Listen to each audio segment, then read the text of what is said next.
আসসালামু আলাইকুম। কেমন আছেন সবাই? আপনারা অনেকে অপেক্ষা করছিলেন সরকারি সার্কুলারের জন্য।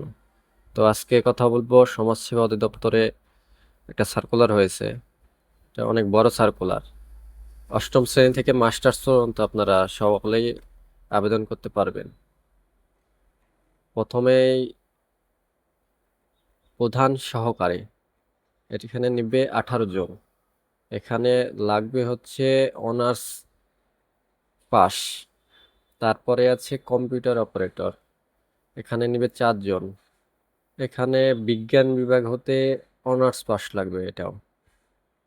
তারপরে আছে 60 লিপিকার কাম কম্পিউটার অপারেটর, এখানে নেবে 5 জন। এখানে আপনার এখানেও লাগবে অনার্স পাস।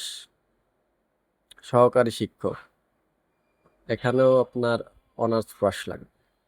তো এইরকম অনেক আছে, আপনারা দেখে নেবেন। আমি আহ, যে কয়েকটা বেশি লোক নেবে আমি সেই কয়েকটা একটু বলি।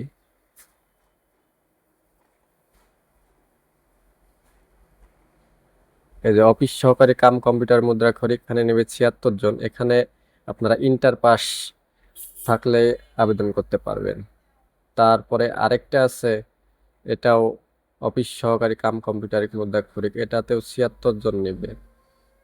দুটা একই, কিন্তু একটা হচ্ছে স্থায়ী রাজস্ব, একটা হচ্ছে অস্থায়ী রাজস্ব। আপনারা এগুলো একটু দেখে আবেদন করবেন। তারপরে এগুলাতে 1 জন 2 জন। তারপরে আছে কম্পাউন্ডার, স্থায়ী রাজস্ব, এখানে নেবে 46 জন। এখানেও আপনার ইন্টার পাশে আবেদন করতে পারবেন। তারপরে আছে সমাজকর্মী, ইউনিয়ন ইউনিয়ন পরিষদের আন্ডারে বা ইউনিয়ন পর্যায়ে যেটা সমাজকর্মী, এখানে নেবে আপনার 312 জন। এখানে আপনার ইন্টার পাশে আবেদন করতে পারবেন। এটাতে অনেক বেশি নক নিবে এবং ইউনিয়ন পর্যায়ে নক নিবেন সমাজকর্মী হিসাবে। তারপরে দেখেন বড় ভাইয়া, মজার একটা বিষয়, এখানে পোস্টগুলো একটু খুবই ফানি টাইপের। বড় ভাইয়া অস্থায়ী রাজস্ব, এখানে নিবে 25 জন নিবে। এখানেও ইন্টার পাশে আবেদন করতে পারবেন। তারপরে আছে খালাম্মা, অস্থায়ী রাজস্ব, এখানে 33 জন নিবে। এটা আপনি ইন্টার পাশে আবেদন করতে পারবেন। তারপরে শিক্ষক ট্রেড ইনস্ট্রাক্টর 17 জন, ধর্মীয় শিক্ষক কেয়ারটেকার গুলো আছে। তারপরে 40 নম্বরে আছে কারিগরি প্রশিক্ষক, উপজেলা পর্যায়ে লোক নিবে এখানে। এটা হচ্ছে স্থায়ী, এখানে 157 জন লোক নিবে। এটা হচ্ছে আপনি এসএসসি পাশে আবেদন করতে পারবেন। তবে 6 মাসের টেট কোর্স সনদ যদি থাকে তাদের অগ্রাধিকার বেশি পাবে, এবং কম্পিউটার চালনায় পারদর্শী প্রার্থীগণ অগ্রাধিকার প্রাপ্ত হইবেন। এখানে আপনার 157 জনের মধ্যে আবার ভাগে ভাগে নিবে।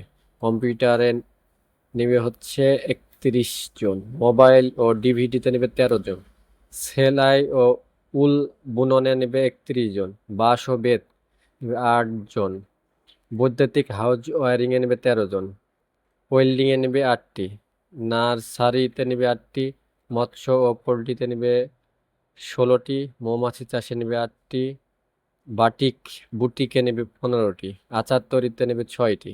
তো আপনাদের এই ক্যাটাগরির মধ্যে যার যেটাতে পারদর্শী বা কোর্স কমপ্লিট করা আছে তারা এখানে আবেদন করতে পারবেন।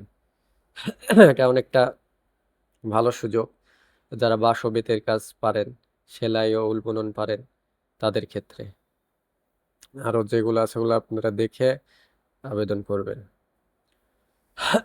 তারপরে এগুলো আপনারা দেখে নেবেন, ওগুলো তো অত নোট নেবেন না। বাবুর্চিও আছে, নিরাপত্তা প্রহরী আছে। যারা রান্না বান্না ভালো পারেন তারা আবেদন করতে পারেন। এটা অষ্টম শ্রেণী পাস থাকলেই হবে। সহকারী বাবুর্চি, পরিচ্ছন্নতা কর্মী। তারপরে এই সার্কুলারের সবচেয়ে বড় নিয়োগ হচ্ছে অফিস সহায়ক, স্থায়ী রাজস্ব, এখানে নেবে 478 জন। এটা আপনার এসএসসি পাস থাকলেই হবে। যারা এসএসসি পাশে আবেদন করতে চান তারা আবেদন করতে পারবেন, এবং এখানে অনেক লোক নিবে, 478 জন। সাধারণত এত লোক এর সার্কুলার হয় না। এই সার্কুলারটা অবশ্য অনেক বড় সার্কুলার। এখানে লোক নিবে আপনার 1400 সামথিং। টোটাল 52টা ক্যাটাগরিতে 1400 সামথিং লোক নিবে। আপনারা যারা আবেদন করতে আগ্রহী আবেদন করতে পারেন। এখানে আপনার বয়স সীমা হচ্ছে 18 থেকে 32। 18 থেকে 32-এর মধ্যে যাদের বয়স তারা আবেদন করতে পারবেন। আর আবেদনের যদি আপনারা করতে চান আমাকে ইনবক্স করতে পারেন, আমি আপনাদের আবেদন করে দিব। আর এই সার্কুলারের পিডিএফটা আমি দিয়ে দিব, আপনারা বিস্তারিত দেখে নিন। সবাই ভালো থাকবেন, ধন্যবাদ।